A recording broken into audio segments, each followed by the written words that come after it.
Travis, how you doing? I'm good, Mr. Bill. Thanks for having me out here. Hey, good. Travis Hammond, right? Hammonds with an S, plural. Yes, sir. Okay, very good. There's more of us than there used to be, but we just Okay, we're good. It's good to be with you. This is our Dad Leagues audience, and we really try to help 24/7 dads or young men trying to, become better fathers. And I thought that you would be a good person to talk to because of what I've observed about you. And so I'm just going to ask a few questions. Sure. And I'd like for you to just be yourself and answer them the way you see them, and I'm sure they're going to be great. Yeah. So my first question to you is, what is your definition of a man? Oof. Yeah, I think we see a worldly definition of a man, and it's more based on age or experience. Yeah. But my definition would probably fall back to when we as men, when we start doing things that benefit who we're responsible for, not Okay. necessarily just us. Mhm. So when we're taking actions and making decisions that benefit who's under our umbrella versus just maybe us. Okay, so the focus is not on what's good for me, but it's what's connected to you. Yeah, it's more of a long term than a short term, because in the short term, I might want to take a nap, lay on the couch, and eat some potato chips. But in Right. the long term, I need to be proactive with my kids and things like that. Just be in their lives. So it's kind of more of a building a legacy versus what we're doing in the moment. If that Okay, makes sense. that makes sense. Now, what is your definition of a father? Yeah. So a father to me is defined by his responsibilities, because that's ultimately what we're held accountable to. The Bible tells us we should love our wives and build a marriage, but then to teach our children what they should do, be great examples for them. Did you have a good relationship with your father growing up? Unfortunately not. I fall into that category. Okay, tell us about that. Yeah, so my mother died when I was 12, Okay.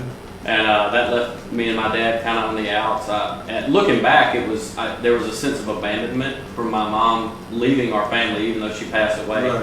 And I, as a 12, 13-year-old boy, took that out on my dad for a long time. He was married shortly thereafter, and that kind of left us at odds for a while. But even through that time, he was a great provider, and he was very good at structure, and I see that now. But in the moment, I couldn't see that. Mm. So we did not have a great relationship growing up, but we've both become very intentional in building that great relationship, Okay. because we want my kids to see that model, and I think that's part of being men and fathers and grandfathers, and being men and fathers and grandfathers, and just passing that generational example down. Okay. So would you say that you sort of worked on your relationship after you got a little older? Oh, absolutely. Once Yeah. I stopped becoming an idiot, yeah, I started, So you saw the benefits of what he had already done, Yeah, even though you didn't have maybe the smoothness of the relationship sure. early sure. on. Anyway, you have a good relationship with your father now, okay? But you did have some turbulence. And I think that, that's something that a lot of young men need to hear, because a lot of them don't even know their fathers Mhm. or have a good relationship with their father. But- Absolutely, and that's why we have to take on ourselves. We have to kind of get out of that victim role, Yeah. and we have to do what we're supposed to do, and Yeah. not really worry about what everybody else is supposed to be doing. Let's do what we can control and what we can handle, and move on from there. That's And that's good. what eventually happened with me and my father's relationship, and it's all coming into place now. Yeah. So So you just taking real responsibility for where you are, not laying the blame any particular place. Well, you can't change the past, Yeah. but you can work on the future. yeah, you control what you can control. I think and that's you excellent. give the rest up. Very good. My next question for you is that, now you're married to the young lady, what's her name? Jerry. Her Jerry? name's Jerry Hammond. Yep. Now tell me how many children you have. We've only got 6. So 6 yeah. children? Yeah. Oh, well, I got one more than you, because There you I've been go. at it a You've long been- time. Yeah, you got some more time. Our oldest is 9, and our youngest is 9 months. Wow, so. 6 kids. I didn't know you had 6. Mhm. I knew you had a few, but not 6. Okay, Yeah. well, that's good. Okay, can you describe your relationship with your children? Yes. we have, or me as their father, I have a different relationship with each one of them as they go through different stages and progress. You know, with my 9-month-old, it's essentially keep her alive. You know, that's your relationship. Right. With my 5-year-old, he's a very compassionate young man, and we just give him structure to be able to operate in. And with my 8-year-old, or going on 8-year-old, it's giving him advantages to take on more responsibility and things like that, because that's what he's ready for. Okay. So it changes with the different child's personality, and then also what level they are. Right, but you try to deal with them on an individual basis. Yeah, I think you've kind of got to, Yeah, you because have what to. works for one does not work for the other. There's different. That's a good point. Let me ask you something though. I've observed your children, and I've seen them at church, for instance. And you tell them to be somewhere, stand on the wall, all of them, and they do it, and they stay there. What is your secret to getting them to do that? I think it's just building trust and relationship with each one of them, and really once you educate and train the first couple, the later ones just kind of fall in line, because that's what everybody else is doing, and they may not know the value of it like the older ones do, because Right. So they're sort of following the lead Yeah. of the older ones. yeah. But it's kind of like a habit. If you start a good habit, it'll pay off. If you start a bad Yeah. habit, you're gonna pay for it. I get So, it. Good. that's kind But of the thing that I noticed too is that they are so orderly, and they don't make a lot of noise, and they're not running all over everything. You tell them to stay someplace, they're there. And even when you're not there, I pass by, they're still there, in the mode of the discipline, if you will. And I was really impressed with that, and that's one of the reasons why I wanted to interview you. Because, Yeah. I said, hey, that's great, you know. I think we don't give kids enough credit. Yeah. We stress to our kids all the time. We have to do the things we have to do to be able to do the fun things. Yeah. And if we can't trust you to stand in a line and stand still and not yell and run around at church, then there's no way we can take you to a playground, because you're gonna, you know, you might run off. You know, we have to have that trust on both sides of it. And they understand their roles, and they understand what they need to do to be successful in our family, and everything's. We try to lay it out very well for them, and kids are smart, you know. Right. They pick it up quick. They understand. But you do have to lay out the foundation, in other words, lay out what you want them to do, how you want them to handle themselves or act or participate at any given time. And once you do that structure and you have a good relationship with them, then the rest is just carrying it out, right? Sure, and what you see at church is kind of like the finished painting, like this. Yeah, right. You don't see us mixing colors at home, and you don't see us doing all the prep work. So we practice, you know, we try to make it a game a lot, but we practice good behavior everywhere, every time. So I mean, yeah, you see it at church, but it's their whole life. But What we're it's not preparing there by for. accident, right? Exactly. Yeah, Yeah. it's Now we have some purposeful. great kids, but Right. it, you know. Now, do you practice obedience the first time with them or anything like that? What do you mean? I mean, like if you tell them to do something once, then you expect for them to do it without having to repeat yourself?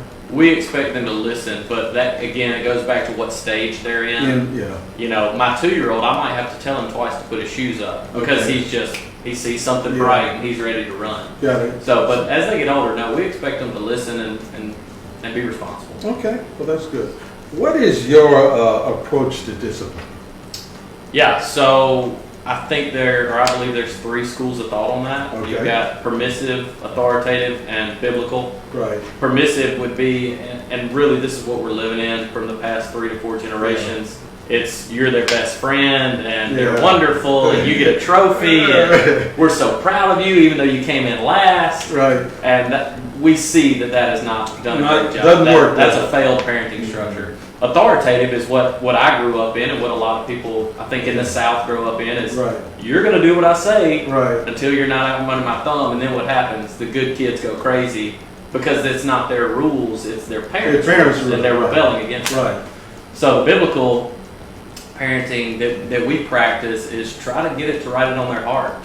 They understand why we're Great, doing this. great, This great. is this is why we live like this. You know, it's not that you can't do that. It's here's a better way. And you build a relationship with them in the process. Sure. Right? Yeah. Yeah. And so it's having that relationship and the fluidity of that relationship, the ease of that relationship, Oh yeah. really allows them to grasp it. And now they know the meaning of it, and they can carry it out because they realize that you love them, right? Mhm. And obviously there are rewards related to that or associated with the end product. Well, and to think like a child, the reward is a non-chaotic environment. They've Yeah. got structure that they can operate and be successful in. That's a good thing for a child. Mm-hmm. How do your children see you? Do they see you as a good father?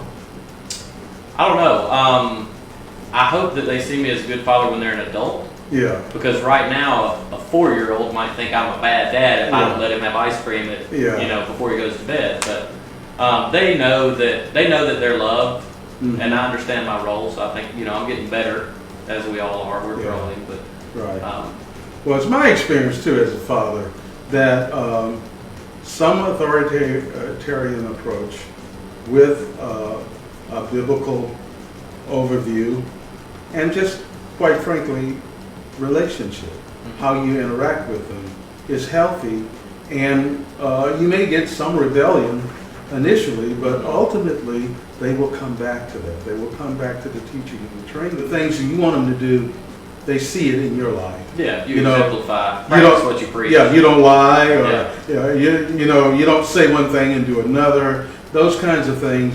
It really makes a difference. And later on, my kids, I see them really living that out. And in some respects, I'm surprised by it. But yeah, I did teach them Yeah. that. They There, were right, listening. They were right on listening. it, right. And some of them kind of got rebellious and strayed away, but they came back. Yeah. That's good. That's encouraging for me because Yeah. my oldest is 9. So Yeah, it really worked. What advice would you pass on to a young father just starting out? What would you say to a young father? My advice would be, and I know this gets a little bit away from parenting, but it would be to make sure the relationship with your wife or that child's mother is strong. Great. Because if you're a divided front, a child will conquer you. They're going to try to They divide and will. conquer you anyway. Mhm. So to make sure your marriage comes first, not your children, would Okay. be my biggest piece of advice there. And they need to see that, right? Yes, and this is really this we can. I've been married a lot longer than I've had kids, Yeah. so I've studied a lot more on marriage. But my wife, I just couldn't say enough good things about her. I take time to honor her. Jerry, Yeah. she's the mother of 6 kids, and she keeps our house running. Great. But without her and her perspective on how we need to do it, I would be doing it my way, and my way is not the best way. Mhm. If you can combine both of those perspectives and put God at the center, there's no telling what a great job you'd be able to Right. do. And obviously that means you have a real good open communication with your wife. Yes. Right, and that helps with the kids, right? And I think that healthy marriages produce healthy kids. Mhm. I think we can all say that. I know that's been my experience as well. Pretty much every category out there, you can look at the statistics. Kids coming from strong 2-parent homes are going to outperform in every category. Every time they will. across they the will. board, from imprisonment to college to Right, success. right. Any way you want to measure it, they're going to be. And just because you came from a broken home doesn't mean you have to perpetuate that. That's right. You can change it. I came from a poor father-son relationship, but we're now working to rectify and God's redeeming that. So it's never too late. Exactly, I agree with that. It's just never too late Yeah. to You can really change work it. on it, right? Yeah, just because. And that's my really my encouragement for young dads out there. You may have had trauma in your life. You may have even been divorced from your children's mother, and all sorts of things that you've had to deal with. But it really starts with you. It starts with you deciding that you want to really make a difference in your children's life, and that you want to work on yourself so that you can be a good example to them, because they will be just as good as you are. In other words, you set the bar, you set the example, And while, you know, if you don't have that as a child, you have a lot to overcome. But if you hit the ground running with a good foundation of father and mother, it just really propels you into life at a much greater rate, and you'll be much more successful. Well, it's been a pleasure. Thank you. Yes, sir. Thank you for All having me. right, and we'll talk to you next time.